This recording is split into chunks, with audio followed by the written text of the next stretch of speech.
అందరికీ నమస్కారం. భారతదేశ ప్రధాని మోడీ గారి పిలుపు మేరకు, అలాగే ఆంధ్రప్రదేశ్ ముఖ్యమంత్రి శ్రీ నారా చంద్రబాబు నాయుడు గారి పిలుపు మేరకు, కావలి నవ్యాంధ్రప్రదేశ్ సభ్యులు బీదా మస్తాన్ రావు గారి పిలుపు మేరకు ఈరోజు కావలి పట్టణంలో బృందావన కాలంలో స్వచ్ఛ భారత్ కార్యక్రమాన్ని మన మున్సిపల్ చైర్మన్ గారు అలేఖ్య గారి ఆధ్వర్యంలో చేపట్టడం జరిగింది. ఇక్కడ ఉత్సాహంగా ఒక కమ్యూనిటీ పరంగా ఎంతో ఒద్దిగ్గా ఉండేటువంటి ఈ బృందావన కాలనీలో పిల్లలు కానీ పెద్దలు కానీ అందరూ కూడా ఇక్కడ క్లీన్ అండ్ గ్రీన్ ఒక శుభ్రమైనటువంటి కార్యక్రమంలో పాల్గొన్నందుకు చాలా సంతోషంగా ఉంది. అలాగే బృందావన కాలనీ వాసులు అందరూ కూడా ఒక సమైక్యంగా ఇలాంటి స్వచ్ఛమైన కార్యక్రమాల్లో కూడా సమాజంలో పాల్గొని అందరికీ ఒక అవేర్నెస్ ఏర్పరచాలని చెప్పి కూడా ఈ సందర్భంగా మా కాలనీ వాసుల సోదరులందరికీ కూడా ఈ విధంగా విన్నవించుకుంటున్నాను. ఈ కార్యక్రమంలో శుభ్రంగా ఉండటం వలన ఆరోగ్యం, అలాగే పరిశుభ్రతగా అంటు రోగాలు కూడా రాకుండా ఎన్నోటువంటి ఉపయోగకరమైన ఉన్నాయి. కాబట్టి ప్రతి ఒక్కరు కూడా స్వచ్ఛ భారత్ కార్యక్రమంలో పరిసరాలు శుభ్రంగా ఉంచుకోవాలని చెప్పి కోరుకుంటూ ఈ అవకాశం ఇచ్చినటువంటి మా బృందావన కాలనీ వాసులు 13వ వార్డు నాయకులకు అందరికీ కూడా నమస్కారాలు తెలియజేసుకుంటూ సెలవు తీసుకుంటాం.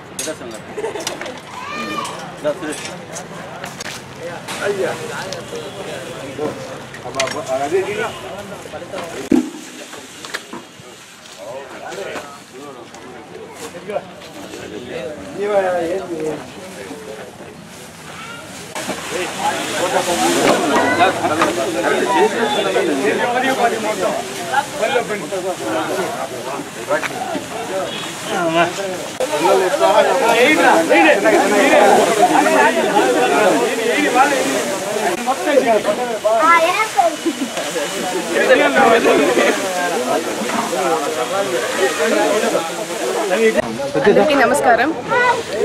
ఈరోజు స్వచ్ఛ భారత్ కార్యక్రమాన్ని పురోగమించుకొని ఈరోజు కావలి 13వ వార్డుకి ఇచ్చేయడం జరిగింది. అలాగే అది కూడా చైర్మన్ మా వార్డు అది. అట్లా బృందావన కాలనీకి ఇచ్చేస్తున్నాం. ఇక్కడ పరిసరాలు పరిశుభ్రంగా ఉంచుకోవాలనే ధ్యేయంతో ఇక్కడ కాలనీ వాసులు అందరూ ముందుకొచ్చున్నారు. ప్రతి ఒక్కరు పిల్లల దగ్గర నుంచి కూడా పెద్దవాళ్ళు అందరూ ఉత్సాహంగా పాల్గొని మొత్తం అవేర్నెస్ పెంచాలని చెప్పనని క్లీన్ అండ్ గ్రీన్గా మన కావలిని క్లీన్ అండ్ గ్రీన్గా ఉంచాలనే ధ్యేయంతో అందరం ఉన్నాం. అట్లే ప్రతి ఒక్కరిలో అవేర్నెస్ పెంచాలి. స్వచ్ఛ కావాలి అని మేము నిరూపించాలంటే ప్రతి ఒక్కరి నానుడి కావాలి. ప్రతి ఒక్కరూ దీంట్లో భాగస్వాములు అయ్యి స్వచ్ఛ కావాలని చేద్దాం. అలాగే మన ప్రధానమంత్రి ప్రవేశపెట్టిన నరేంద్ర మోడీ గారు ప్రవేశపెట్టిన స్వచ్ఛ భారత్ లాగా స్వచ్ఛ కావాలి నేను చేయాలని చెప్పనని నా ధ్యేయంగా ఇట్లా నాకందరూ వీళ్ళందరూ ఎంకరేజ్ తోటి నేను ముందున్నాను. నాకు ఈ అవకాశం ఇచ్చిన వారికి నా ధన్యవాదాలు. చాలా బాగుందమ్మా మెసేజ్ మాత్రం. ఈరోజు మా బృందావన కాలనీ 13వ వార్డుకు సంబంధించింది. విశేషం ఏంటంటే మా కౌన్సిలర్ ప్లస్ చైర్మన్ కూడా మాకు 13వ వార్డుకు సంబంధించింది. వారి పిలుపు మేరకు ఈ స్వచ్ఛ భారత్ పరిసరాల శుభ్రత అనే కార్యక్రమంలో మా కాలనీలో ఈరోజు వారి కోరిక మేరకు ఏర్పాటు చేశాము. దాంట్లో ఈ అందరం చేయి కలిపితే ఎంత పరిశుభ్రంగా ఉంటుందో మేము ఈరోజు కళ్ళతో చూసాము. చిన్న చిన్న పిల్లకాయలు అంటే 7 ఏళ్ల నుంచి 10 ఏళ్ల వరకు పిల్లకాయలు కూడా దీంట్లో వాళ్ళు తమాషాగా ఉత్సాహంగా పాల్గొంటుంటే ఎంతో ఆశ్చర్యంగా ఉంది. అందరం చేయి కలిపితే ఎంత పరిశుభ్రంగా ఉంటుందో ఈరోజు చూసాము. వారికి ధన్యవాదాలు అర్పిస్తూ ప్రధానమంత్రి కోరిక మేరకు మా కాలనీని పరిశుభ్రంగా ఉంచుకుంటామని ఈ సందర్భంగా తెలియజేస్తాం. దేవుడు ఇటురా, నువ్వు పనిచేసేదా ఇటు నువ్వు కనపడుతూ.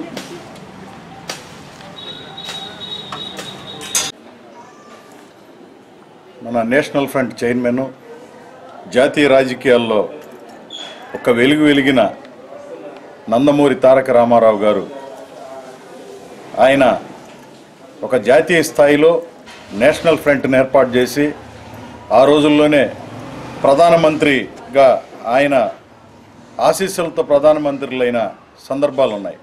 ఈరోజు అలాంటి మహానుభావుడిని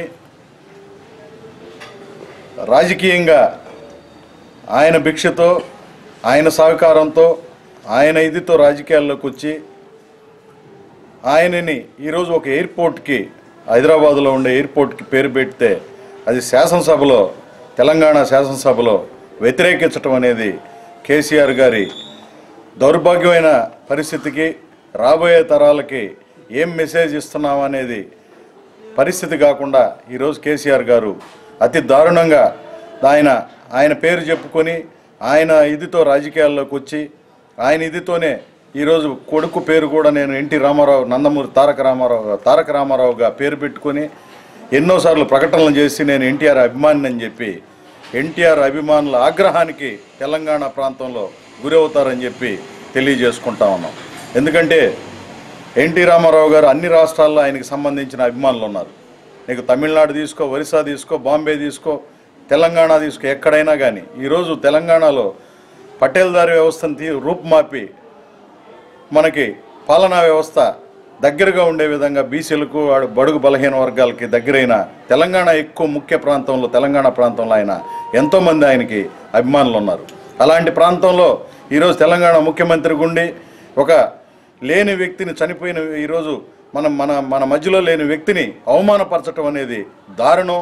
ఇది కేసీఆర్ గారికి సరైన గుణపాఠం తెలంగాణ ప్రాంతంలో ఉండి ఎన్టీఆర్ అభిమానులు రాబోయే కాలంలో తెలియజేస్తారని, ఇలాంటి దుశ్చర్యలు మానుకొని ఈరోజు రాజీవ్ గాంధీ, ఇందిరాగాంధీ పేరు కన్నా జాతీయ రాజకీయాల్లో ఈయన కూడా ఒక పాత్ర వహించినోడు కాబట్టి వాటిని వ్యతిరేకించకుండా కాంగ్రెస్ పార్టీ వాళ్ళు ఈరోజు ఎన్టీ రామారావు గారి ఇదిని వ్యతిరేకించడం దారుణం. దీన్ని ఖచ్చితంగా గుణపాఠం ప్రజలే చెప్తారని చెప్పి తెలియజేసుకుంటాము.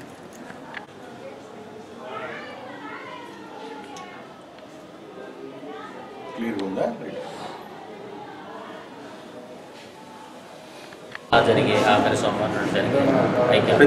ప్రతి నెల ఆఖరి సోమవారం రోజు ఆనంద సాయి నిలయంలో అగర్వాలా హాస్పిటల్ చెన్నై వారి సహకారంతో మందిరంలో ఐ క్యాంపు జరుగుతుంది.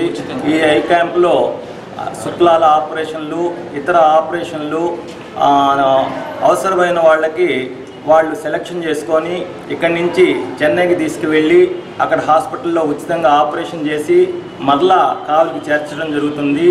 ఇప్పటికి సుమారు 1000 ఆపరేషన్లు పైగా కావలి సమితి నుంచి పంపించి నిర్వహించినాం. సాయిరాం.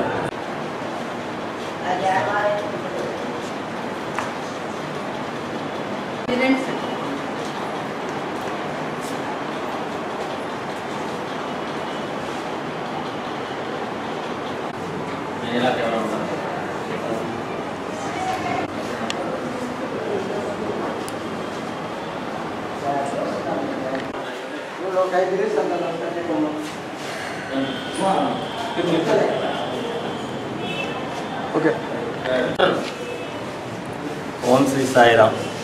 ఈరోజు భగవాన్ శ్రీ సత్యసాయి బాబా వారి 89వ జన్మదినోత్సవ వేడుకలు ప్రపంచవ్యాప్తంగా జరుపుకుంటున్నారు. అదేవిధంగా కావలి సమితిలో కూడా మేము ఈరోజు కార్యక్రమాలు జరుపుతున్నాము. ఉదయం నగర సంకీర్తన 8 గంటలకి ఆనంద సాయి నిలయం భజన మందిరంలో స్వామివారి పాదుకలకు పంచామృత అభిషేకం నిర్వహించాము. ఆ తర్వాత ఏరియా హాస్పిటల్లో 20 మంది పేషెంట్లకి దుప్పట్లు పంపిణీ చేశాము. ఆ తర్వాత శివరామయ్య కాలనీలో 89 ఫుడ్ ప్యాకెట్స్ పంచుతున్నాము. అదేవిధంగా సాయంత్రం 5 గంటలకి సామూహికంగా సహస్రనామార్చన, స్వామివారి సందేశము, ఆ తర్వాత బాలికాస్ విద్యార్థుల చేత సాయి కిరణాలు అనే నాటిక, ఉయ్యాల ఉత్సవం కార్యక్రమం అన్నీ కూడా ఈరోజు అత్యంత వైభవంగా నిర్వహించుకుంటున్నాము. ఈ కార్యక్రమంలో భాగంగా అందరూ ఆనంద సాయి నిలయానికి ఇచ్చేసి ఆ కార్యక్రమంలో పాల్గొని స్వామివారి అనుగ్రహాన్ని పొందవలసిందిగా కోరుచున్నాం.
ఒకటి నేను గమనిస్తున్నాను, బహుశా మీ అందరికీ తెలిసిన విషయమే. అదేమిటంటే మన పిల్లలకి అంటే 1వ తరగతి నుండి 10వ తరగతి వరకు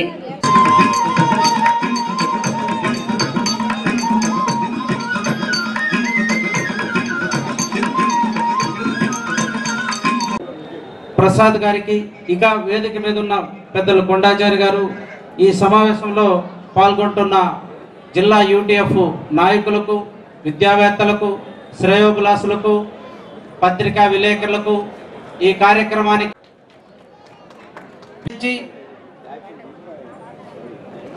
మన రాష్ట్ర విభజన అనంతరం అన్ని రంగాల అభివృద్ధి కోసం రాష్ట్ర ప్రభుత్వం రకరకాలైన వాగ్దానాలు, కొన్ని వాటిని నెరవేర్చడానికి చేస్తున్న ప్రయత్నాలు, వాటన్నిటినీ కూడా ఆహ్వానిస్తున్నాం.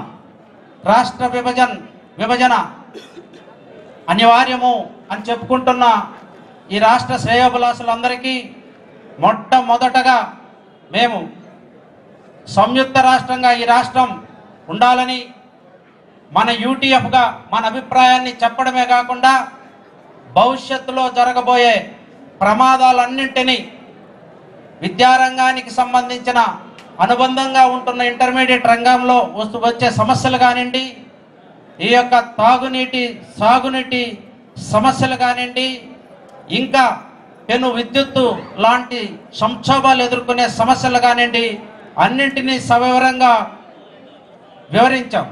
అంతేకాకుండా ప్రమాదపు ప్రభుత్వాలు విడనాడి ఎక్కడికక్కడ అవకాశవాదానికి, అదేవిధంగా రాజకీయ క్రీడలకు వాటన్నింటికి అవకాశం ఇచ్చి విద్యారంగాన్ని ప్రక్కన పెట్టించిన వైనం గత వచ్చిన పెద్దలందరూ కూడా విద్యారంగాన్ని, ప్రత్యేకించి ప్రభుత్వ విద్యారంగాన్ని మేము బంగారు పల్లెంలో పెట్టి ఇస్తాము.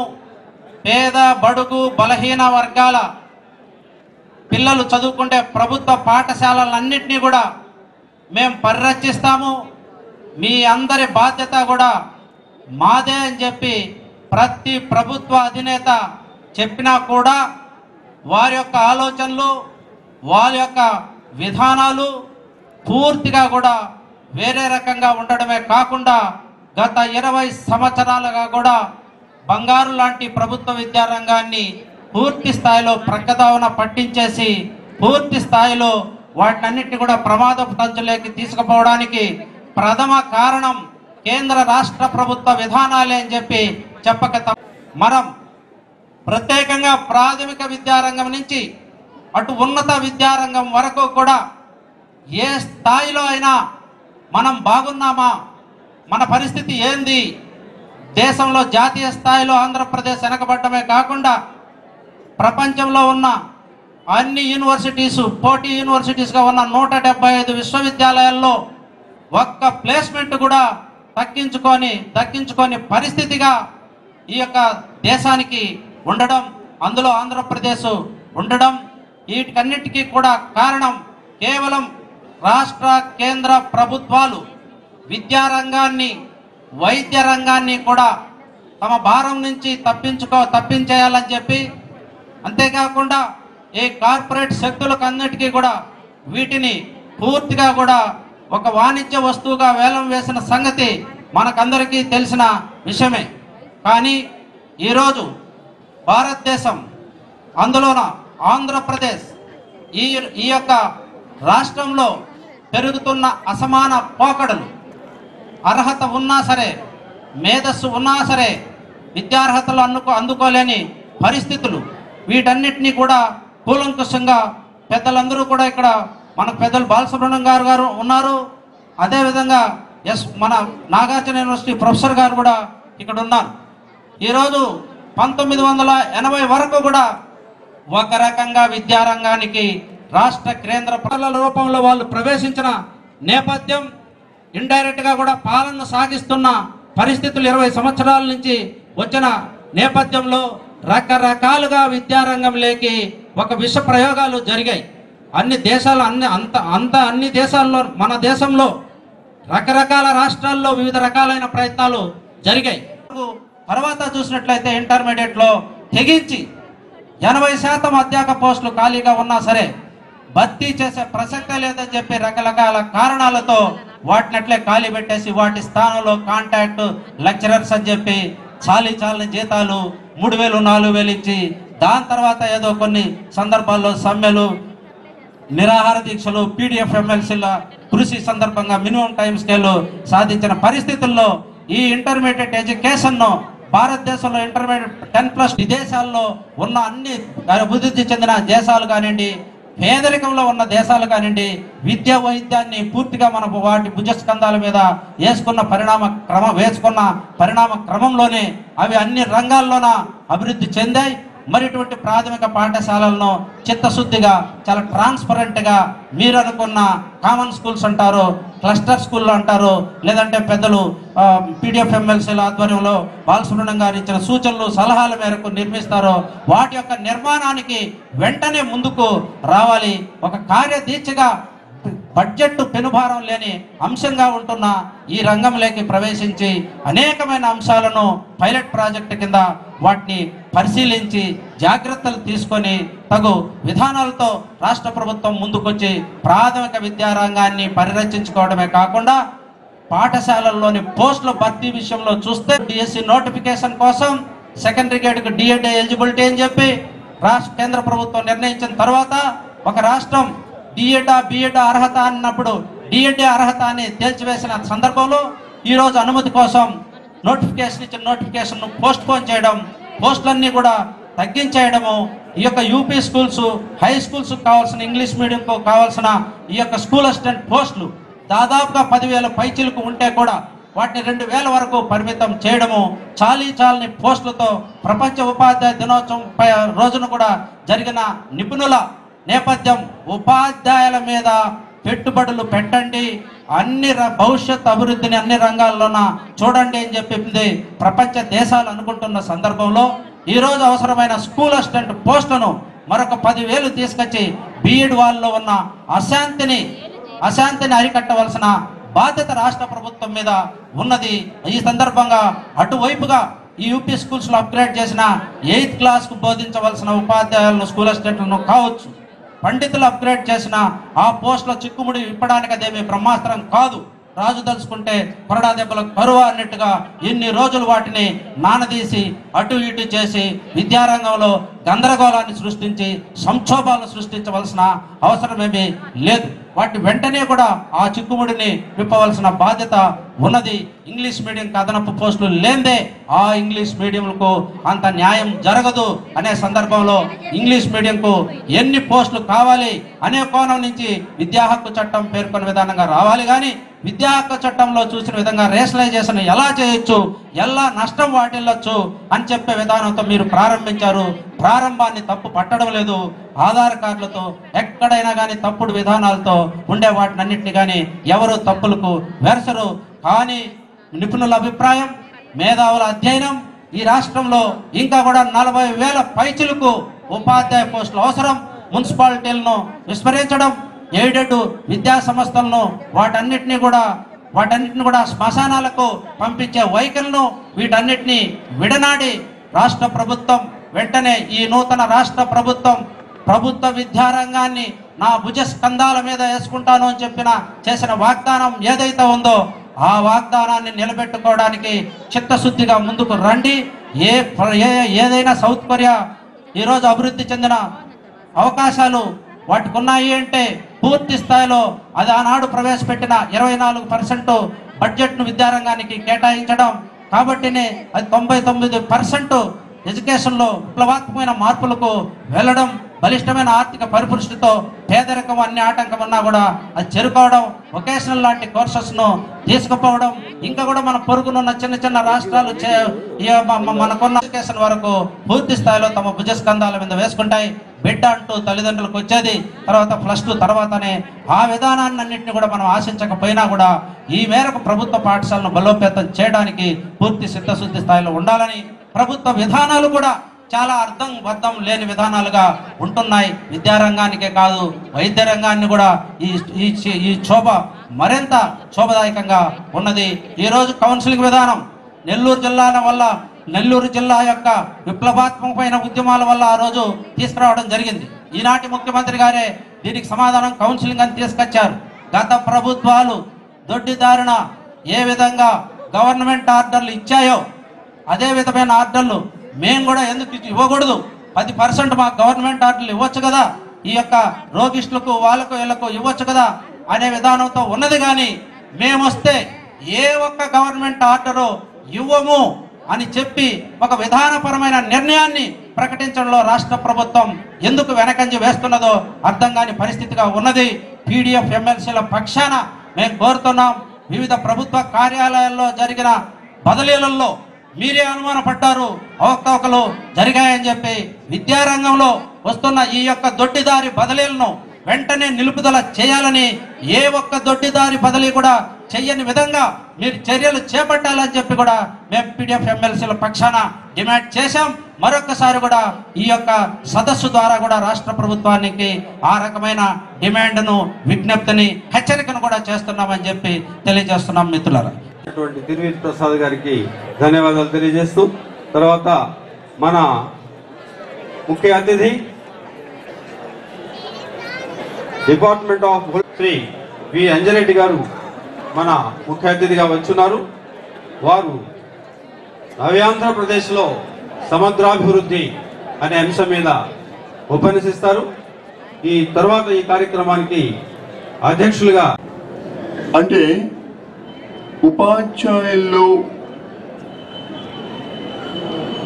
ఒక బాధ్యత లేకుండా పోతుందనే ఒక భావన ఈ సమాజంలో కొంత బలీయంగానే గత 20 సంవత్సరాల కాలంలో బాగా వ్యాప్తి చెందింది. ఉపాధ్యాయుల బాధ్యత రాహిత్యం వల్లనే, ముఖ్యంగా ప్రభుత్వ విద్యాలయాల్లో పనిచేస్తున్నటువంటి ఉపాధ్యాయుల బాధ్యత రాహిత్యం వల్లనే ప్రభుత్వ పాఠశాలల్లో చదువుకుంటున్న ప్రైవేటు పాఠశాలలకి తరలి వెళ్తున్నారు అనే ఉద్యోగ నిర్వహణలో మీ యొక్క స్థితిగతులకు సంబంధించిన అంశాలను చర్చించుకోవడానికి మాత్రమే ఉద్దేశించబడింది కాదు. విద్యా వ్యవస్థకి సంబంధించి, రాష్ట్ర అభివృద్ధికి సంబంధించి అలాంటి అంశాలను కూడా ఈ వేదికలో చర్చించుకోవటానికి మీరందరూ ఇక్కడికి వచ్చారు. అంటే కేవలం మీ ఉద్యోగ జీవితానికి సంబంధించిన అంశాలు కాకుండా ఈ సమాజానికి సంబంధించినటువంటి అనేక అంశాలను కూడా తెలుసుకుందాం అనేటువంటి ఒక ఉత్సుకత మీలో లేకపోయినట్లయితే మీరు ఇక్కడ ఉండేవాళ్ళు కాదనే అభిప్రాయం నాకు కలుగుతుంది. అయితే ఇది ఎందుకు జరుగుతూ ఉంది? బాలసుబ్రహ్మణ్యం గారు శాసన మండలిలో చేసినటువంటి ప్రసంగ పాఠం ఇప్పుడే నాకు మిత్రులు అందజేశారు. ఆ ప్రసంగ పాఠాన్ని నేను మొదటి పారాగ్రాఫ్ చదివాను, 2వ పేజీలో. అందులో బాలసుబ్రహ్మణ్యం గారు ఒక ఆసక్తికరమైనటువంటి గణాంకాలని శాసన మండలిలో చెప్పారు. అదేమిటంటే, గత 10 సంవత్సరాల కాలంలో ఆంధ్రప్రదేశ్లో ప్రభుత్వ పాఠశాలల్లో చదువుతున్న విద్యార్థుల్లో 20 పాఠశాలలకు వెళ్ళిపోయారు. దీనికి కారణం ఏమిటి? అదే పారాగ్రాఫ్లో సుబ్రహ్మణ్యం గారే ఒక ఆదర్శ పాఠశాల అంటే ఏమిటి అనే ఒక ప్రశ్న వేసి దానికి ప్రభుత్వం ఇచ్చినటువంటి ఒక సమాధానాన్ని ప్రమాణంగా చేసుకొని, ఒక ఆదర్శ పాఠశాల అంటే, ఒక ప్రాథమిక ఆదర్శ పాఠశాల అంటే 5 తరగతి గదులు, 5గురు అధ్యాపకులు, ఒక 150 మంది విద్యార్థులు కనుక ఉన్నట్లయితే అది ఒక ఆదర్శ పాఠశాల అవుతుంది అనే ఒక ప్రమాణాన్ని ఆధారంగా చేసుకొని ఎన్ని ఉన్నాయి అనే ప్రశ్న వేసినప్పుడు జిల్లాకి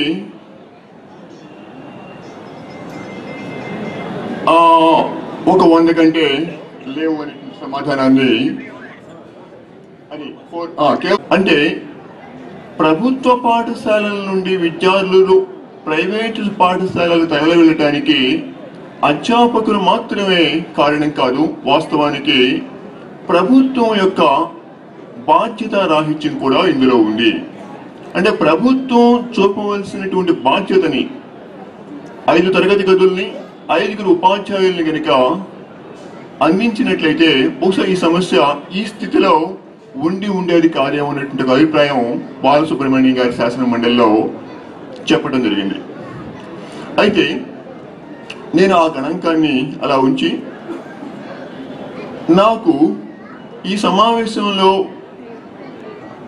మాట్లాడమని అడిగినటువంటి అంశాన్ని దగ్గరికి వస్తాను. నన్ను అడిగిన అంశం ఏమిటంటే, నవ్యాంధ్ర ప్రదేశ్ ఏర్పడి 5 నెలలు గడిచింది. కొత్త రాష్ట్రంలో కొంత అభివృద్ధిలో కొత్త పోకడలు ఏమైనా ఉంటాయేమో అన్నటువంటి ఆశ నాకు కూడా కలిగిన మాట వాస్తవం. అయితే గత 5 నెలల అనుభవాన్ని కొంచెం జాగ్రత్తగా పరిశీలించినట్లయితే బహుశా నా ఆశ అవాస్తవికమైనటువంటి భ్రమయం ఉన్నటువంటి ఒక అభిప్రాయం నెమ్మదిగా కలుగుతూ ఉంది. దానికి కారణం ఏమిటంటే, తిరిగి సమగ్ర ఆంధ్రప్రదేశ్లో ఏ తరహా అభివృద్ధి నమూనాను ఏ పార్టీ అధికారంలో ఉన్నా కొనసాగించిందో అదే నమూనాని యథావిధిగా కొనసాగించే నిర్ణయాలు మనకి గత 5 నెలల్లో సూచనప్రాయంగా కనిపిస్తూ ఉన్నాయి. సమగ్ర ఆంధ్రప్రదేశ్ విచ్ఛిన్నానికి మూల కారణం ఆర్థికాభివృద్ధి రాజధాని నగరంలో కేంద్రీకృతం కావటం. కేవలం ఆంధ్ర రాష్ట్రంలో జరిగిన ఆర్థిక పారిశ్రామిక అభివృద్ధి హైదరాబాద్ నగరంలో మాత్రమే కేంద్రీకరించబడటమే ఆంధ్ర రాష్ట్రం విచ్ఛిన్నం కావటానికి కారణమైందన్న ఒక వాస్తవాన్ని కనుక మనం గుర్తించినట్లయితే, కనీసం ఆంధ్ర రాష్ట్రం విభజనానంతరమైనా సరే దాని నుంచి ఒక గుణపాఠాన్ని మనం తీసుకుని ఉండేవాళ్ళం. అదేమిటంటే, ఈ నూతన రాష్ట్రంలోనైనా ఆర్థికాభివృద్ధి ఒకే రాజధాని నగరంలో కేంద్రీకరించబడరాదు. ఆర్థికాభివృద్ధి అనేది నూతన నవ్యాంధ్ర రాష్ట్రంలో వికేంద్రీకరించబడే రీతిలో ప్రభుత్వ పాలనా నిర్ణయాలు ఉండాలి.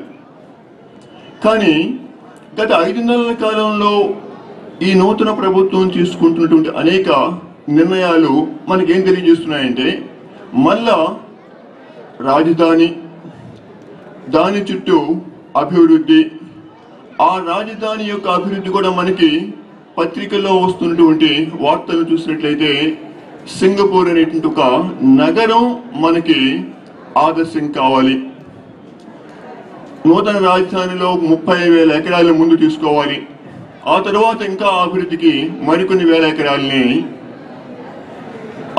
ప్రభుత్వం తీసుకొని, ఇది ఒక ప్రపంచంలోనే ఆదర్శప్రాయమైనటువంటి అభివృద్ధి రాజధానిగా మేము ప్రపంచానికి చూపిస్తామనేటువంటి మాటలు పత్రికల్లో గత 5 నెలల కాలం నుంచి అనేక మంది మంత్రులు, ముఖ్యమంత్రులు సహా పదే మనకి చెప్తూ ఉన్నారు. అంటే తిరిగి మనకి ఏం చెప్తున్నారంటే, అభివృద్ధి అనేది తిరిగి మళ్ళా ఒక రాజధానిలో మేము కేంద్రీకృతం చేయబోతున్నాం. సో అయినప్పుడు తిరిగి మళ్ళీ నవ్యాంధ్ర రాష్ట్రంలో కూడా ఆర్థిక అభివృద్ధి అనేది ఒక పరిపాలన కేంద్రంగా ఉండేటువంటి రాజధానిలోనే ఎందుకు జరగాలి? అనేక జిల్లాలలో ఆయా స్థానికంగా ఉండేటువంటి వనరుల ఆధారంగా అభివృద్ధిని ఎందుకు వికేంద్రీకరించకూడదు? ఈ చర్చ మన సమాజంలో జరగటం లేదు. సో అందువల్ల నేను దీనిని ఆధారంగా చేసుకొని నేను అభివృద్ధికి సంబంధించిన అంశంపై పెద్దగా నా దృష్టిని కేంద్రీకరించను. ఎందువల్లంటే నుండి ఒక విమర్శ పదే పదే చేస్తూ ఉన్నారు. అదేమిటంటే ఇండియన్స్ హ్యావ్ నో హిస్టరీ అని. దాని అర్థం ఏమిటంటే we don't have any past అని కాదు, we don't have a sense of history అని. Indians have a past but Indians don't have a sense of history. దేశ చరిత్రకు సంబంధించిన మొదటి రచనని మనం చేయలేదు. ఇంగ్లాండ్ దేశంలో ఈస్ట్ ఇండియా కంపెనీలో పనిచేసేటువంటి జేమ్స్ మిల్ అనేటువంటి వ్యక్తి భారతదేశాన్ని సందర్శించకుండానే భారతదేశానికి సంబంధించినటువంటి చరిత్ర రచనని రాశాడు. భారతదేశ చరిత్రని ఒక చారిత్రక దృక్పథం నుండి, ఒక చారిత్రక దృష్టి నుండి భారతదేశ చరిత్రపై ఒక రచనను జేమ్స్ మిల్ ఇచ్చిన తర్వాతనే మనకి అంటే చరిత్ర రచన ఎలా ఉంటుందా, అంటే మన గతానికి సంబంధించినటువంటి ఒక క్రమం, మన ఈ దేశ సామాజిక పరిణామ క్రమం ఎలా జరిగిందా అనే ఒక ఆలోచన ఆ తరువాత కాలంలో వచ్చింది. అయితే జేమ్స్ మిల్ అనేటువంటి ఈ ఈస్ట్ ఇండియా కంపెనీ ఉద్యోగి, గొప్ప మేధావి కూడా, తత్వవేత్త కూడా, వలస పాలన నుండి మాత్రమే భారతదేశ చరిత్రని ఆయన విశ్లేషించే ప్రయత్నం చేశాడు. అయితే నాకేమనిపిస్తుందంటే అందులో వలస పాలన నుండి భారతదేశ చరిత్రను వ్యాఖ్యానించినప్పటికీ అందులో ఒక పాక్షిక వాస్తవం ఉందేమో. అదేమిటంటే ఎక్కడో ఈ దేశ ప్రజానికానికి, ఈ దేశంలో ఉన్నటువంటి మేధావి వర్గానికి చరిత్ర రచనని చేయటం కానీ, చరిత్రకు సంబంధించినటువంటి ఒక జ్ఞాపకాన్ని వర్తమాన తరాలకు అందించాలనేటువంటి ఒక బాధ్యత కానీ లేదేమో. అంటే ఒక వ్యక్తికైనా సరే తన గత జీవిత జ్ఞాపకాలు కనుక లేనట్లయితే వర్తమానంలో అతను ఏ నిర్ణయాలు చేయలేడు, భవిష్యత్తును ఊహించలేడు. అంటే గతానికి సంబంధించినటువంటి జ్ఞాపకం నీకు లేకపోయినట్లయితే వర్తమాన జీవితం అంధకారంగా ఉంటుంది ఏ వ్యక్తికైనా సరే. రాష్ట్రం విభజన జరిగే క్రమంలో జరిగినటువంటి బాధను మనం చూసాం, ఉద్యమాలను చూసాం, పరస్పర వాద ప్రతివాదనలు చూసాం. ఇంత జరిగిన తర్వాత కూడా తిరిగి ఏమైనా నేర్చుకున్నావా? అంటే గతం నుంచి నేర్చుకోకపోతే చరిత్రకారులు ఏం చెప్పారంటే తిరిగి గతం పునరావృతం అవుతుంది. గతం ఎలా జరిగిందో వర్తమానం కూడా అదే విధంగా పునరావృతం అవుతుంది. అంటే చరిత్ర నుంచి కనుక నువ్వు గుణపాఠాలు నేర్చుకోకపోతే చరిత్ర పునరావృతం అవుతుందనే మాట చరిత్రకారులు మనకి చెప్తున్నారు. సో అందువల్ల మళ్ళీ ఆంధ్ర రాష్ట్రంలో జరుగుతున్న అభివృద్ధి దానిని రుజువు చేస్తుందేమో. అంటే సమగ్ర ఆంధ్రప్రదేశ్లో ఏ తరహా అభివృద్ధి జరిగిందో నవ్యాంధ్రప్రదేశ్లో కూడా అదే తరహా అభివృద్ధి కొనసాగుతుందనేటువంటి ఒక భావన అయితే నాకు కలుగుతూ ఉంది.